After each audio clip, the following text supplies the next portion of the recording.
Buongiorno da Sicilia 24, questi titoli del nostro telegiornale. Svolta nelle indagini sulla sparatoria nel quartiere di Nesima a Catania, è in stato di fermo l'uomo che avrebbe ferito 2 persone a colpi di pistola, il più grave un albanese che resta ricoverato in condizioni disperate all'ospedale Garibaldi. Rimane il mistero a un anno dalla scomparsa di Daouda Diane, sparito ad Acate mentre era al lavoro. Ieri il presidio dell'USB di Ragusa sotto casa del Livoriano per invocare verità. Ed è scontro tra aeronautica e illegale della famiglia del capitano Fabio Altruda, che perse la vita nell'incidente del caccia precipitato lo scorso dicembre nel Trapanese. L'avvocato parla di segreto di Stato, i militari smentiscono. Dal primo scontro con la Regione alla chiusura del Pala Congressi, a Sicilia 24 il sindaco di Taormina, Cateno De Luca, spiega le sue decisioni da primo cittadino. Prossimo obiettivo, i grandi eventi al Teatro Antico. Archiviata con i nastri d'argento la 69esima edizione del Taormina Film Fest, premiata come migliore pellicola La Stranezza con Tony Servillo e Ficarra e Picone.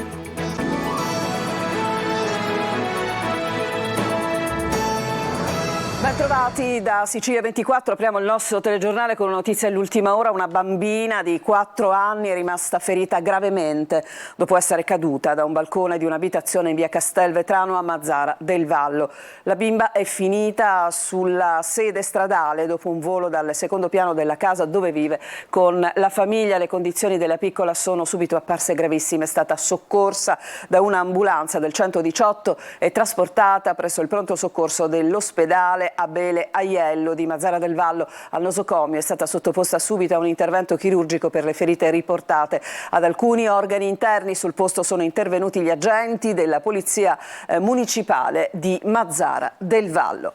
E veniamo a una svolta nelle indagini sulla sparatoria avvenuta nel popoloso quartiere di Nesima a Catania. 2 persone sono rimaste ferite, uno dei quali è ancora in pericolo di vita. Un uomo infatti si sarebbe consegnato alla polizia. Il servizio. C'è uno stato di fermo, si tratta di un uomo che si è consegnato volontariamente alla polizia. Sarebbe lui che avrebbe esploso i colpi di pistola nella sparatoria avvenuta venerdì scorso nel quartiere popolare di Nesima a Catania. Il terzo uomo che gli investigatori stavano cercando sin dall'inizio delle indagini. Un cerchio che si sarebbe velocemente chiuso e che forse per questo avrebbe portato l'uomo a consegnarsi spontaneamente agli inquirenti. L'ipotesi di reato è tentato omicidio. Ora si aspetta di conoscere quale sarà la ricostruzione degli eventi attraverso sia la testimonianza dell'uomo che si è consegnato, sia di quella del 43enne italiano, salvatosi dalla sparatoria lanciandosi dal balcone del secondo piano di questo stabile in via Santo Cantone. L'uomo, colpito in modo lieve alla clavicola da un colpo di pistola, ha riportato nella caduta anche la frattura di un piede. Lotta tra la vita e la morte invece l'altro ferito, un 27enne albanese, ricoverato in condizioni disperate all'ospedale Garibaldi dopo essere stato centrato da 2 proiettili alla testa e al collo. Tra le ipotesi al vaglio degli inquirenti c'è quella che vedrebbe i 3 uomini presenti all'interno dell'appartamento, ma senza essere da soli. Altre persone potrebbero essersi ritrovate per motivi ancora tutti da chiarire. Così come sono tutte da chiarire le cause della successiva sparatoria. Sul posto è stata recuperata una pistola e sono stati ritrovati 3 bossoli. Le squadre dei Falchi hanno battuto tutta la zona, l'inchiesta è coordinata dalla PM Martina Bonfiglio. E ieri era un anno dalla scomparsa da Acate di Daouda Diane, il 37enne ivoriano mediatore culturale. Mentre le indagini sono praticamente ferme, nel paese del Ragusano è stato organizzato appunto un sit-in dall'USB di Ragusa per chiedere verità e giustizia. Francesca Magri. Oggi siamo qua solo per fare capire che noi ancora non abbiamo dimenticato di Daouda, anche non possiamo dimenticare mai. Che fine ha fatto Daouda Diane? È trascorso un anno dalla scomparsa da Acate del 37enne ivoriano mediatore culturale. Un anno di silenzio attorno a un caso che col tempo ha assunto sempre più i contorni del mistero. Daouda è sparito nel nulla, nel piccolo paese del Ragusano nessuno l'ha più visto, come inghiottito.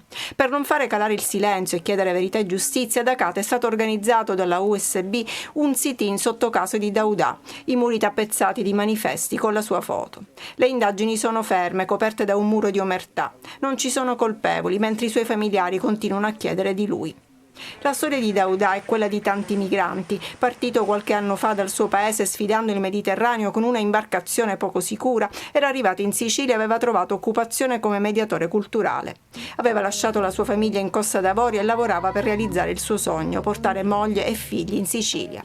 Così aveva deciso di arrotondare in un'azienda di calcestruzzi. Qui Daouda denuncia condizioni di lavoro proibitive proprio quel 2 luglio di un anno fa. Alle 14:30 invia 2 video a un suo connazionale nei quali parla per lo più in francese, come se ci tenesse a farsi capire da più persone possibile. Nel primo Daouda è dentro una betoniera con un martello pneumatico in mano, privo delle dovute protezioni. Nel secondo si sente la sua voce che dice: qui il lavoro è duro, qui si muore. Un'accusa chiara e forte, ed è anche l'ultima sua traccia. Un paio d'ore dopo il suo cellulare si spegne e poi il buio. Daouda nella sua stanza ha lasciato i documenti, i soldi e persino un biglietto aereo per la Costa d'Avorio, con volo prenotato il 22 luglio da Catania, un volo che Daouda non ha mai preso. Poco dopo quella data la procura di Ragusa apre contro ignoti un fascicolo per omicidio e occultamento di cadavere.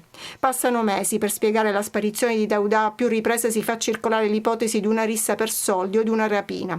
Poi l'indagine fa registrare le prime iscrizioni e si torna a battere la pista su cui in paese subito si è iniziato a mormorare e nel mirino finisce il legale rappresentante dell'azienda di calcestruzzi. Ma nulla più.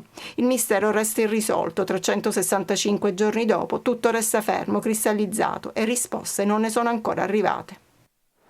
Sull'incidente aereo che costò la vita al capitano Fabio Altruda è scontro tra aeronautica militare illegale della famiglia del pilota. L'aeronautica smentisce la posizione del segreto di Stato sulla vicenda illegale, a sua volta ha ribattuto per la seconda volta, dice smentiscono circostanze ampiamente documentate. Laura Spanò.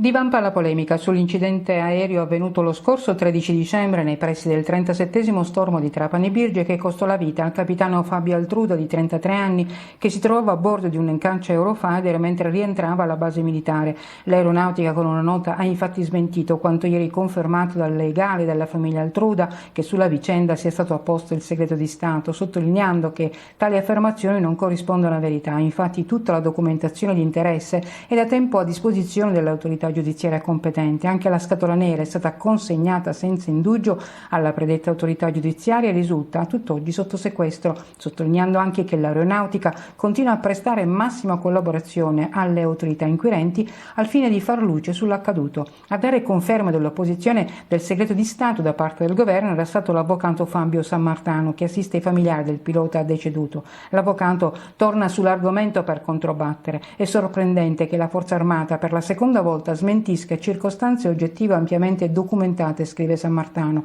Dapprima la smentita dell'impiego operativo della pattuglia aeronautica sconfessata dalle fonti a disposizione di questo difensore, ma soprattutto dal rinvenimento e distruzione di ordigni esplosivi all'interno del cratere provocato dall'impatto. Adesso la smentita della posizione del segreto di Stato, nonostante la competente autorità giudiziaria abbia notificato la comunicazione di detta circostanza, così non consentendo l'accesso agli esiti dell'accertamento sulla scatola nera del veicolo. I familiari del povero pilota deceduto, conclude Sammartano, hanno diritto e interesse più di chiunque a conoscere le vere cause del disastro aereo, non trattandosi di mero incidente.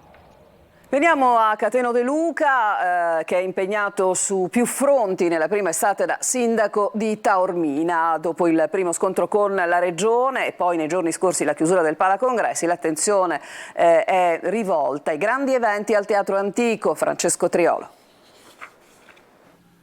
I temi sul tavolo sono tanti. Cateno De Luca, non appena eletto sindaco di Taormina, ha lanciato segnali chiari su quello che dovrà essere il futuro della Perla nel panorama siciliano ed internazionale, non solo del turismo estivo ma anche per gli eventi. Ed i segnali sono arrivati immediatamente. Nei giorni scorsi la Fondazione Tao Art è stata di fatto sfrattata dal Palazzo dei Congressi. Semplicemente abbiamo notificato un provvedimento che già avevamo verbalmente reso noto, cioè della impossibilità di fare nuove manifestazioni perché abbiamo iniziato le attività di carotaggio per la verifica della vulnerabilità sismica e quindi ottenere finalmente anche l'agibilità.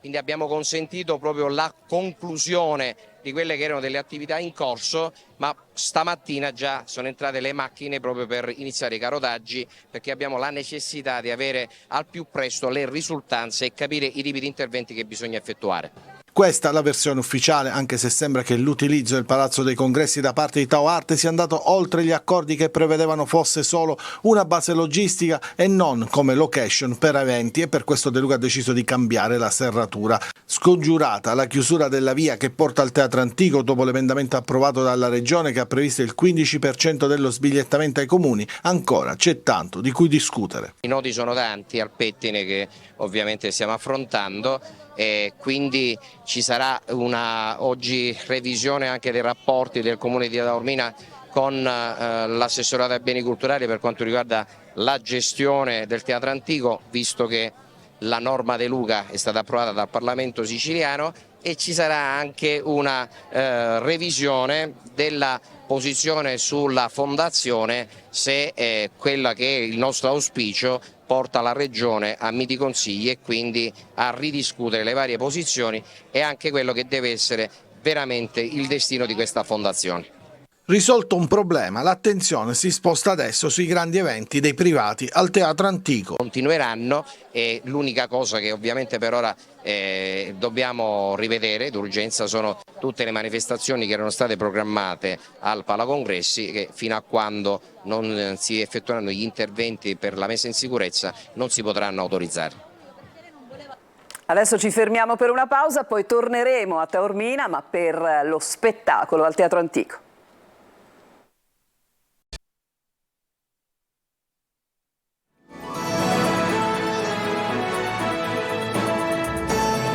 Seconda parte di Sicilia 24 e adesso pronti a rivivere le emozioni dell'ultima serata del Taormina Film Fest, che appunto nella serata conclusiva ha ospitato il gala di premiazione dei Nastri d'Argento. Lo ha seguito per noi Simona Mazzone.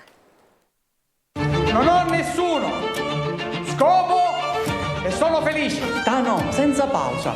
Non ho nessuno scopo e sono felice. Scopo e sono felice. Ah sì, scopo e fottete. E la stranezza di Roberto Andò con Ficarra e Picone ed uno straordinario Tony Servillo nei panni di Luigi Pirandello, il miglior film dell'anno 2023, nella serata conclusiva della 69esima edizione del Taormina Film Fest, premiato con i Nastri d'Argento, il più antico premio cinematografico italiano, assegnato dai giornalisti e presieduto da Laura Delli Colli. La stranezza, che è un film che ha unito commedia, cultura, intrattenimento, grande successo al cinema, insomma un grande rapporto col pubblico, però anche un grande rapporto con la Sicilia. Sul palco gli attori principali a ritirare il premio, ma anche le maestranze del dietro le quinte insieme al regista che davanti al riconoscimento lo ha dedicato alla scrittura. Sì, la scrittura, perché è evidente che noi raccontiamo attraverso tutti i loro personaggi, ma l'incontro di Pirandello con un'idea, in un momento in cui ha questa idea travolgente che ancora non si è chiarito del tutto, incontra due persone che sono Salvo e Valentino, che in qualche modo collaborano a modo loro e gli forniscono una chiave. Nel cast la bravissima Giulia Andò, figlia del regista nel ruolo di Santina, la sarta e costumista, sorella del gelosissimo Ficarra. È una donna che è disposta a rischiare tutto pur di ottenere quello che vuole. Tanta responsabilità a essere diretti dal proprio padre. Sì, è stato molto divertiti in realtà. Non riesci a scrivere la tua commedia. Tutta la pellicola ruota attorno alla figura di Luigi Pirandello, che cerca ispirazione e la troverà creando il testo dei 6 personaggi in cerca d'autore, magistralmente interpretato da Tony Servillo. Mi è capitato più di una volta di metterlo in scena per la passione che ci arriva dall'insieme della sua opera, non solo teatrale, narrativa. Le novelle di Pirandello sono tra le cose più belle della letteratura italiana. E con il regista Andò c'è particolare feeling, avete girato tanti film. Questo film che facciamo insieme, quindi sì, c'è un'affinità e anche un'amicizia molto forte. A fianco dei nastri d'argento 2 riconoscimenti importanti, quello per la performance dell'anno a Lucrezia Guidone per l'interpretazione in Mare Fuori e il premio Manfredi a Paola Minaccioni consegnato da Roberta Manfredi, figlia del grande attore romano.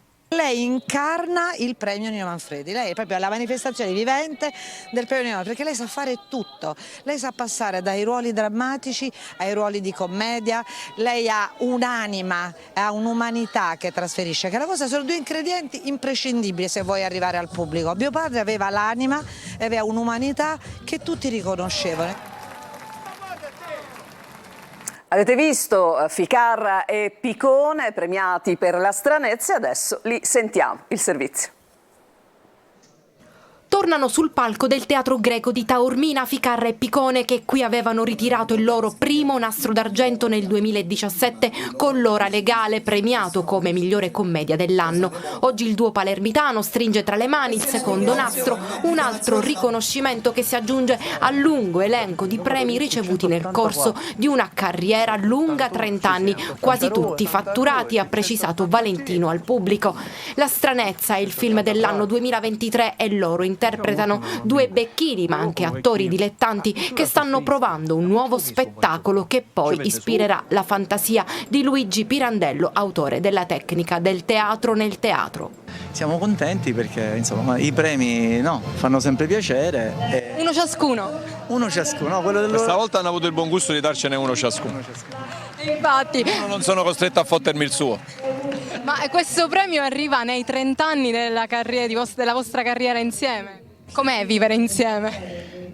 All'inizio vivevamo veramente insieme, poi per fortuna adesso viviamo anche in case separatamente. E poi la gente che mi ferma dice: ma dov'è Ficarra? Ecco, non lo so sempre dov'è Ficarra. E credo che cerco di non farglielo sapere. Nella stranezza interpretano Bastiano e Nofrio alle prese con uno spettacolo teatrale e le mille difficoltà nell'organizzare la scena e istruire gli attori dilettanti osservati da un silenzioso spettatore che è Luigi Pirandello. Poi l'ambiguo finale a sorpresa. Bastiano e Nofrio esistono o no? Questa è una cosa che non ve lo possiamo dire, dovete rimanere col dubbio, in attesa della stranezza 2, poi c'è la stranezza contro il Corsaro Nero e la stranezza alla riscossa. Ficarra e Picone all'attivo 15 film, interpreti, registi e sceneggiatori, protagonisti di numerosi programmi televisivi, dal Seven Show che li lanciò come Chiamata Urbana Urgente fino a Zelig e Striscia la Notizia. Reduci dal successo della serie Incastrati, oggi sono impegnati su un nuovo set, al momento top secret, per una pellicola girata in buona parte a Catania dal titolo Santo Cielo e diretta da Francesco Amato. Adesso c'è un'altra pausa e poi ci occupiamo di calciomercato.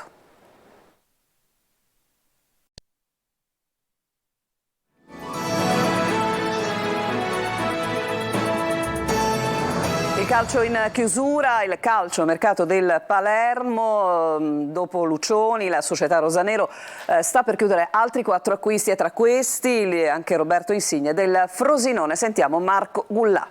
Poker di acquisti per la candidatura alla promozione. Il Palermo fa sul serio e dopo aver preso Lucioni per la difesa è pronto a calare un poker di acquisti. Ceccaroni per la retroguardia, Basic per il centrocampo, Roberto Insigne e Mancuso per l'attacco. Tutte e 4 le trattative sono ormai in fase di definizione. Manca davvero poco per l'ufficialità dei 4 colpi che daranno una nuova identità al Palermo. Per Insigne, calciatore del Frosinone, fratello di Lorenzo, è ormai questione di ore. Insigne ha detto sì ai rosanero, c'è da trovare l'accordo con il club ciociario che per il cartellino dell'attaccante chiede circa €1 milione.